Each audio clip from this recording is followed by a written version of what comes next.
Bonjour, dans cette vidéo nous allons comprendre ce qu'est la synthèse d'une espèce chimique et comment la réaliser. Une façon d'obtenir une espèce chimique est de les extraire, comme vu dans la précédente capsule. Une autre méthode est de réaliser une synthèse chimique. On appelle synthèse la préparation d'une substance chimique à partir d'autres espèces chimiques. La synthèse chimique permet soit de reproduire une espèce chimique existante, soit de créer une nouvelle espèce chimique.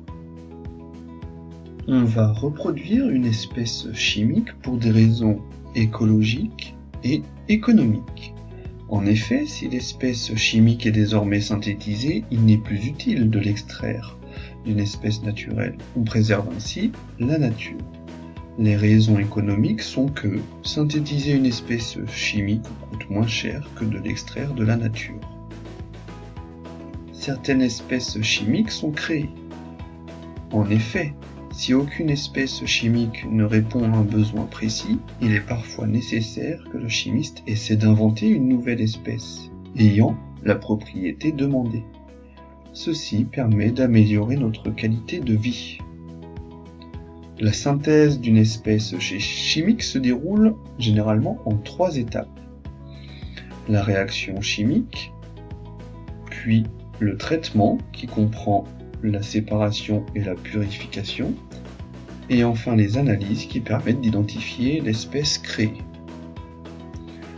La première étape, la réaction chimique, consiste à introduire des réactifs dans des quantités précises. Il est parfois nécessaire d'ajouter un solvant qui va permettre au réactif de se solubiliser. Il suffit ensuite de laisser réagir le mélange réactionnel pendant une certaine durée. Une synthèse chimique nécessite un montage particulier que vous devez savoir reproduire. Nous allons maintenant regarder une animation sur ce montage. Alors voici le montage d'un chauffage à reflux. Il faut donc dans un premier temps faire circuler l'eau froide provenant du robinet dans le réfrigérant à eau pour qu'il puisse ressortir dans le puits. Ensuite, nous mettons en route donc le chauffe-ballon.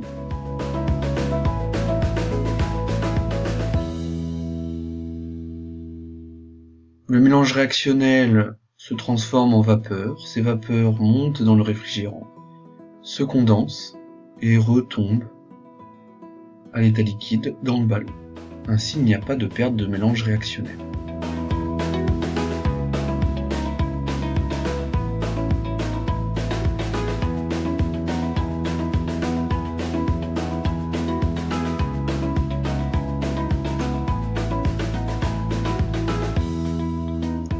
Voici le montage dont vous devez être capable de schématiser et ou légender. Bien remarquer que dans le réfrigérant à eau, l'eau arrive par le bas du réfrigérant et ressort par le haut du réfrigérant. Il ne vous reste plus donc qu'à légender le ballon, qui est l'élément de Very, le chauffe-ballon, qui permet de chauffer et ainsi d'accélérer la réaction chimique, le mélange réactionnel que l'on place dans le ballon, et enfin le réfrigérant à eau que l'on place au-dessus du ballon et qui permet de condenser les vapeurs. Une fois la réaction chimique terminée, nous laissons le mélange réactionnel refroidir. Puis nous pouvons passer à la deuxième étape, qui consiste à séparer l'espèce chimique du mélange réactionnel et ainsi à la purifier. Si le mélange réactionnel est constitué d'un mélange solide-liquide, nous allons alors, pour séparer l'espèce chimique du mélange réactionnel, effectuer une filtration sous vide. Voici une animation présentant le montage d'une filtration sous vide. Alors il est constitué d'une fiole à vide, d'une trompe à eau reliée à la fiole à vide. Une fois la circulation d'eau effectuée, La trompe à vide aspire l'air de la fiole à vide, ce qui permet de séparer plus rapidement le solide du liquide. En effet, à l'effet de pesanteur s'est rajouté l'effet d'aspiration.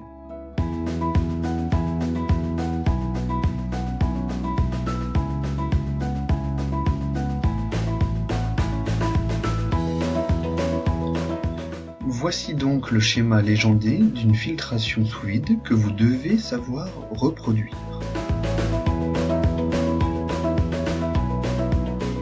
Si le mélange réactionnel est seulement liquide, il va falloir alors faire une extraction liquide-liquide à l'aide d'une ampoule à décanter, comme vu dans la précédente capsule.